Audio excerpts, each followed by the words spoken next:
भयंकर रूप धारण कला बात्या। दक्षिण पश्चिम बंगोपसागर सृष्टि है बात्या फेंगाल।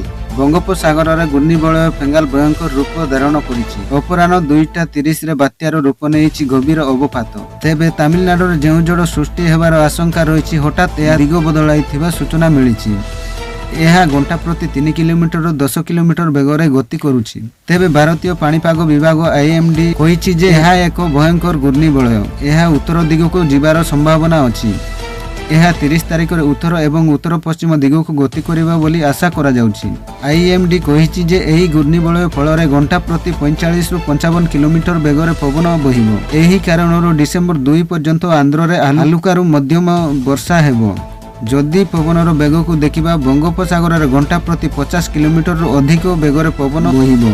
एपरी घंटा प्रति 15 किलोमीटर बेगरे एवं तेलंगाना रे घंटा प्रति 14 किलोमीटर बेगरे पवन बहिबो। अधिकारी माने मत्स्यजीवी माननकु माछ धरिबाकु न जिबाकु परामर्श दैछन्ति। तेबे बात्या प्रभाव ओडिसा रे मध्य पड़िबो। यह प्रभाव रे 30 और 1 तारिख रे जाजपुर, केन्द्रापड़ा, जगतसिंहपुर, पुरी, कटक, खोर्धा, नयागढ़, गजपति, गंजाम, रायगड़ा, कोरापुट, मालकानगिरी आदि जिले में किछि स्थान रे वर्षा होई पारे।